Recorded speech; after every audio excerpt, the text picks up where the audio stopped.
आज जो चैप्टर को हम देखने जा रहे हैं वो मौलिक अधिकार है यानी फंडामेंटल राइट्स। सबसे पहले हम देखेंगे भाग भाग 1 में देखेंगे मूल अधिकार के समान परिचय से। सबसे पहला प्रश्न है कि मौलिक अधिकार क्या है। तो मौलिक अधिकार संविधान में उल्लिखित वे अधिकार हैं जो व्यक्ति के भौतिक में कौन कौन से आ सकते हैं, सामाजिक, आर्थिक, राजनीतिक और नैतिक विकास के लिए आवश्यक है। पहले प्रश्न के मूल अधिकार क्या है। मूल अधिकार संविधान में उल्लिखित वे अधिकार हैं जो व्यक्ति के भौतिक यानी सामाजिक, आर्थिक, राजनीतिक और नैतिक विकास के लिए आवश्यक है। भारतीय संविधान के किस भाग को मैग्ना कार्टा कहा जाता है। भारतीय संविधान के भाग 3 को भारत का मैग्ना कार्टा कहा जाता है। मूल अधिकार किस देश के संविधान से लिए गए हैं। मूल अधिकार किस देश के संविधान से लिए गए। संयुक्त राज्य अमेरिका के संविधान से लिए गए। संविधान के किन अनुच्छेदों में मूल अधिकार का वर्णन है। आर्टिकल का कहाँ से लेकर 12 से लेकर 35 तक। मूल संविधान में कुल कितने मूल अधिकार प्रदान किए गए थे। टोटल 7। वर्तमान में भारतीय नागरिकों के पास कितने मूल अधिकार हैं। टोटल 6 मूल अधिकार अभी है। किस मूल अधिकार को सूची से हटा दिया गया है। संपत्ति के अधिकार को मूल अधिकार से हटा दिया गया है। संपत्ति के अधिकार को किस संविधान संशोधन द्वारा हटाया गया था। 44वें संविधान संशोधन 1978 के द्वारा। संपत्ति के अधिकार अब किस प्रकार का अधिकार है। यह अनुच्छेद 301 के ए के तहत एक कानूनी अधिकार है। क्या मूल अधिकार अस्थायी है। नहीं, संसद आर्टिकल 368 के तहत इसमें संशोधन कर सकती है। राष्ट्रीय आपातकाल के समय किन अनुच्छेदों को निलंबित नहीं किया जा सकता है। आर्टिकल 20 और 21 को। 1931 कराची अधिवेशन में मूल अधिकारों की मांग किसने की थी। सरदार वल्लभ भाई पटेल की अध्यक्षता में कांग्रेस ने। कराची अधिवेशन के घोषणा पत्र का प्रारूप किसने बनाया था। जवाहरलाल नेहरू ने। मूल अधिकार की प्रकृति कैसी है। वे न्यायोचित है यानी इनके हनन होने पर कोई भी व्यक्ति न्यायालय जा सकता है। मूल अधिकार को सुरक्षा और गारंटी प्रदान कौन करता है। सर्वोच्च न्यायालय। प्रश्न है कि सर्वप्रथम किस देश ने संविधान में मूल अधिकारों का स्थान दिया था। 1789 में फ्रांस ने। दुनिया का पहला लिखित अधिकारों का घोषणा पत्र कौन सा था। 1215 ईस्वी का मैग्ना कार्टा जो इंग्लैंड में था। क्या मूल अधिकार असीमित है। नहीं, राज्य इन पर युक्तियुक्त निर्बंधन लगा सकता है।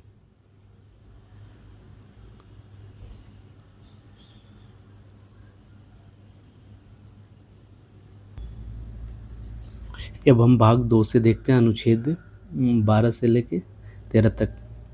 अनुच्छेद 12 के तहत राज्य की परिभाषा में क्या शामिल है।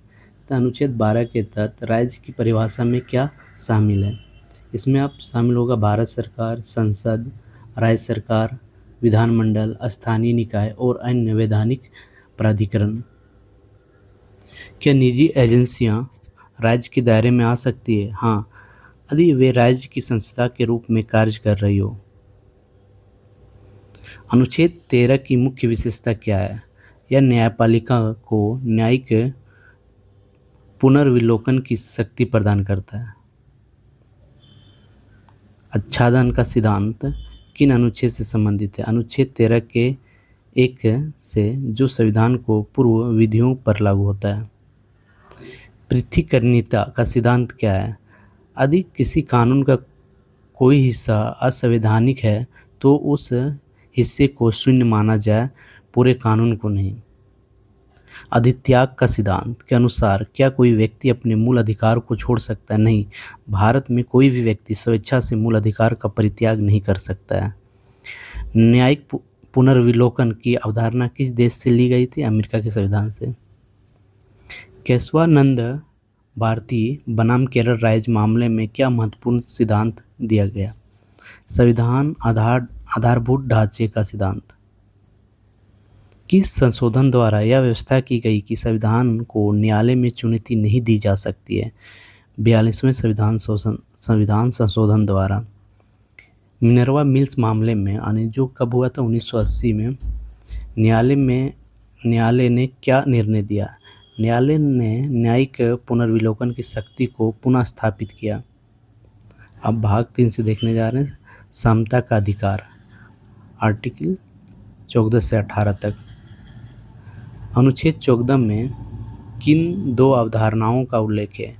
विधि के समक्ष समता और विधियों का समान संरक्षण। अनुच्छेद 14 में किन दो अवधारणाओं का उल्लेख है? विधि के समक्ष समता और विधियों का समान संरक्षण। विधि के समक्ष समता का विचार कहाँ से लिया गया? विधि के समक्ष समता का विचार कहाँ से लिया गया? ब्रिटेन के संविधान से। विधियों का समान संरक्षण कहाँ से लिया? विधियों का समान संरक्षण कहाँ से लिया गया? ये अमेरिकी संविधान से। अनुच्छेद 14 का अपवाद कौन है? राष्ट्रपति और राज्यपाल, यानी आर्टिकल 361। विधि का शासन का सिद्धांत किसने दिया था? विधि का शासन का सिद्धांत किसने दिया था? एवी डाइसी ने। अनुच्छेद 15 किन आधारों का भेदभाव का उल्लेख करता है? अनुच्छेद 15 किन आधारों का भेदभाव निषेध करता है? धर्म, मूलवंश, जाति, लिंग और जन्म स्थान। क्या महिलाओं और बच्चों के लिए एक विशेष प्रावधान किए जा सकते हैं? क्या महिलाओं और बच्चों के लिए विशेष प्रावधान किए जा सकते हैं? हाँ, अनुच्छेद 15 के 3 में के तहत। प्रथम संविधान संशोधन जो 1951 द्वारा अनुच्छेद 15 में क्या जोड़े गए? अनुच्छेद 15 के 4 जो पिछड़े वर्गों और SC और ST के लिए विशेष प्रावधान की अनुमति देता है। शैक्षणिक स्थानों में OBC का आरक्षण किस अनुच्छेद के तहत दिया गया था? बोलते हैं शैक्षणिक संसाधन में OBC का आरक्षण किन अनुच्छेद के तहत दिया गया था? 15 के 5 में। अनुच्छेद 16 किससे संबंधित है? लोक नियोजन यानी सरकारियों में अवसर की समानता में। अनुच्छेद 16 में भेदभाव के निषेध के लिए कौन से दो अतिरिक्त आधार जोड़े गए थे? निवास स्थान और वंश कर्म। मंडल आयोग का गठन कब और किसकी अध्यक्षता में हुई थी? 1979 में BP मंडल की अध्यक्षता में। मंडल आयोग ने OBC के लिए कितने प्रतिशत की आरक्षण की सिफारिश की थी? मंडल आयोग ने OBC के लिए कितने प्रतिशत की आरक्षण की सिफारिश की थी? 27%। इंदिरा सयानी बनाम भारत संघ केस जो कि 1992 में हुआ था, किससे संबंधित है? आरक्षण के मुद्दे और 50% की सीमा से। क्रीमी लेयर का सिद्धांत क्या है? क्रीमी लेयर का सिद्धांत क्या है? पिछड़ी जातियों के लिए साधन संपन्न लोगों को आरक्षण के लाभ से बाहर रखना। आर्थिक रूप से कमजोर वर्ग यानी EWS को 10% आरक्षण किस संविधान संशोधन द्वारा दिया गया था? 103 संविधान संशोधन के अधिनियम द्वारा। EWS का आरक्षण कौन से नए अनुच्छेद जोड़े गए थे? 15 के 6 और 16 के 6 में। अनुच्छेद 17 में क्या घोषित किया गया था? अस्पृश्यता यानी छूत का अंत। सिविल अधिकार संरक्षण अधिनियम किस वर्ष बनाया गया था? सिविल अधिकार संरक्षण अधिनियम किस वर्ष बनाया गया था? 1955। 1976 में नाम बदला गया था। एट्रोसिटी एक्ट यानी SC ST अत्याचार निवारण अधिनियम कब लागू हुआ था? 30 जनवरी 1990 को। अनुच्छेद 18 का संबंध किससे है? उपाधियों का अंत से। अनुच्छेद 18 में क्या बात किया गया था? उपाधियों का अंत, उपाधियों का अंत। क्या भारत रत्न या पद्म पुरस्कार उपाधि माने जाते हैं? नहीं, इन्हें पुरस्कार माना गया है, उपाधि नहीं। अब हम भाग 4 में देखने जा रहे हैं स्वतंत्रता का अधिकार, अनुच्छेद 19 से लेकर 22 तक। अनुच्छेद 19 के क के तहत वर्तमान में कितनी स्वतंत्रता दी गई? 6 प्रकार की स्वतंत्रता। अनुच्छेद 19 के 1 के तहत कितनी प्रकार की स्वतंत्रता दी गई है? 6 प्रकार की स्वतंत्रता, 6 प्रकार की स्वतंत्रता है। प्रेस की स्वतंत्रता किस अनुच्छेद में निहित मानी जाती है? प्रेस की स्वतंत्रता किस अनुच्छेद के तहत मानी जाती है? अनुच्छेद 19 के 1 के ए में वाक एवं अभिव्यक्ति की स्वतंत्रता।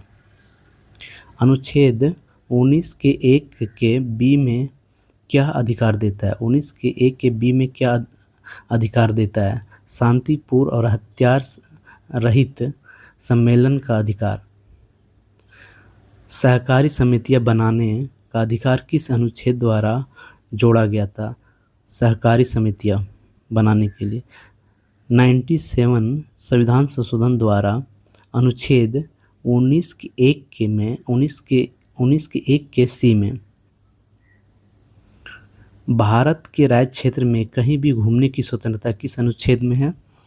19 के ए के डी में भारत के राज्य के क्षेत्र में कहीं में घूमने की स्वतंत्रता प्रदान करता है। अनुच्छेद 19 के 1 के ई में किससे संबंधित है? अनुच्छेद 19 के 1 के ई में किससे संबंधित है? भारत के किसी भी भाग में निवास करने की या बसने की स्वतंत्रता या अधिकार से। कोई भी व्यापार या पेशा अपनाने की स्वतंत्रता किस अनुच्छेद में दी गई है? अनुच्छेद 19 के 1 के जी में। अनुच्छेद 20 किससे संरक्षण प्रदान करता है? अपराध के लिए दोष सिद्धि के संबंध और संरक्षण में। दोहरे दंड की संरक्षण का अर्थ क्या है? दोहरे दंड के संरक्षण का अर्थ क्या है? एक ही अपराध के लिए किसी व्यक्ति को एक से अधिक बार दंडित नहीं किया जा सकता है। एक ही अपराध के लिए किसी व्यक्ति को एक से अधिक बार दंडित नहीं किया जा सकता है। क्या किसी व्यक्ति को अपने ही विरुद्ध गवाही देने के लिए मजबूर किया जा सकता है? नहीं। क्या किसी व्यक्ति को अपने ही विरुद्ध गवाही देने के लिए मजबूर किया जा सकता है? नहीं। अनुच्छेद 20 के 3 के तहत ये उसे राइट देता है। अनुच्छेद 21 क्या गारंटी देता है? अनुच्छेद 21 क्या गारंटी देता है? प्राण एवं दैहिक स्वतंत्रता का संरक्षण। मेनका गांधी बनाम भारत संघ जो 1978 के मामले में अनुच्छेद 21 का क्या अर्थ बताया गया था? केवल जीवित रहना नहीं बल्कि मानवीय गरिमापूर्ण जीवन जीने का अधिकार देता है। निजता का अधिकार, राइट टू प्राइवेसी। निजता का अधिकार, राइट टू प्राइवेसी किस अनुच्छेद के अंतर्गत आता है? OB 21 के अंतर्गत। शिक्षा का अधिकार किस अनुच्छेद में जोड़ा गया था? OB आर्टिकल 21 में। शिक्षा का अधिकार किस संशोधन द्वारा जोड़ा गया था? शिक्षा का अधिकार किस संविधान संशोधन द्वारा जोड़ा गया था? 86 संविधान संशोधन 2002 में। 86 संविधान संशोधन 2002 में जोड़ा था। किस अनुच्छेद 22 किससे संबंधित है? अनुच्छेद 22 किससे संबंधित है? कुछ दशाओं में गिरफ्तारी और निरोध के संरक्षण में। अब हम प्रश्न देखने जा रहे हैं। गिरफ्तार किए गए व्यक्ति को कितने समय के भीतर मजिस्ट्रेट के सामने पेश करना अनिवार्य होता है? गिरफ्तार किए गए व्यक्ति को मजिस्ट्रेट के सामने कितने समय के भीतर पेश करना अनिवार्य? 24 घंटे के भीतर, जो आने जाने के समय को छोड़कर।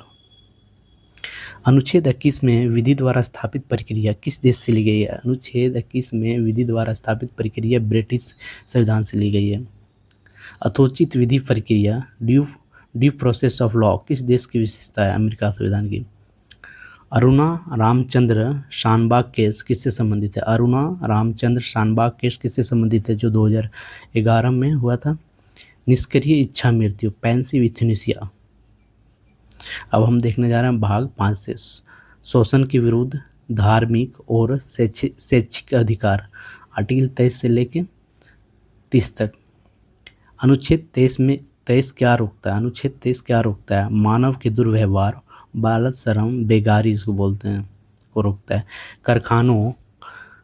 कारखानों आदि में बच्चों के नियोजन का प्रतिषेध किस अनुच्छेद में करता है? 24 में। अनुच्छेद 24 में करता है।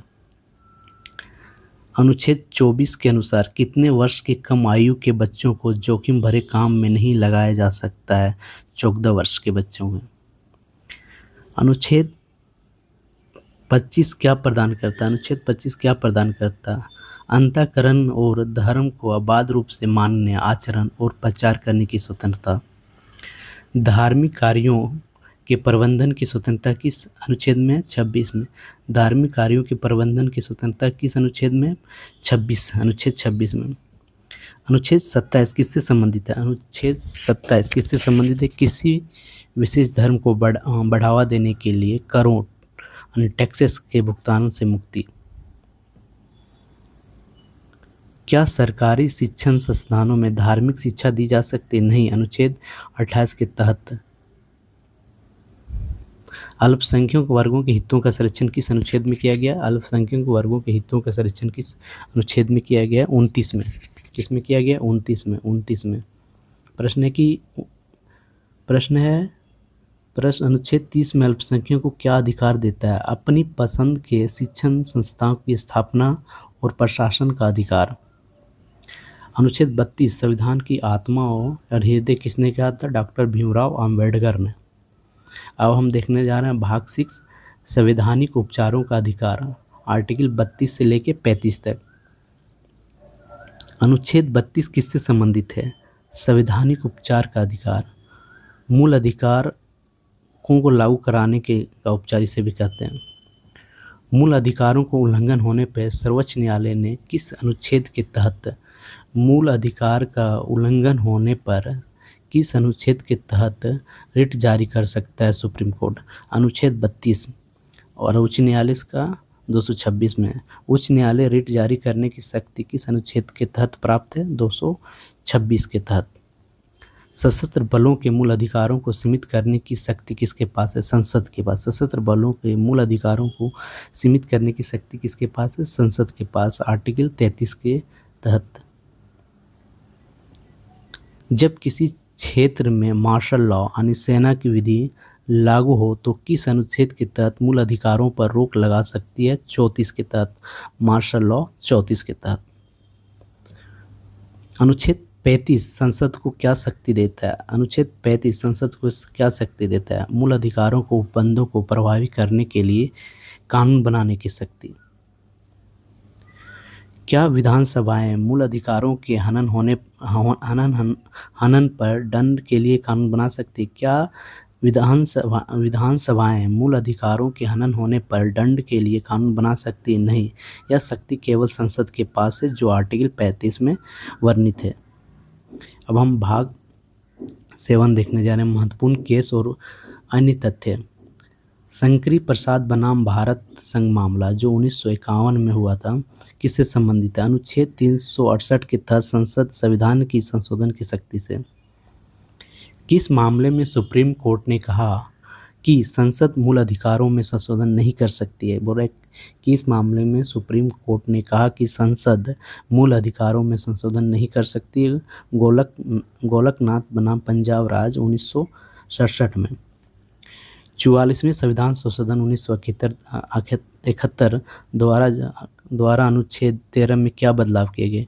अनुच्छेद 13 के 4 में जोड़ा गया, जिसमें कहा गया कि संविधान संशोधन अनुच्छेद 13 के विधि शब्द शामिल नहीं है। आत्महत्या के अधिकार को किस मामले में मूल अधिकार स्वीकार किया गया था, बाद में पलट दिया गया था? पी रतिनाम बनाम भारत संघ। ज्ञान कौर बनाम पंजाब राज्य 1996 में न्यायालय ने क्या कहा? आत्महत्या का अधिकार मूल अधिकार नहीं है। आत्महत्या का अधिकार मूल अधिकार नहीं है। कौन सा केस था? ज्ञान कौर बनाम पंजाब राज्य।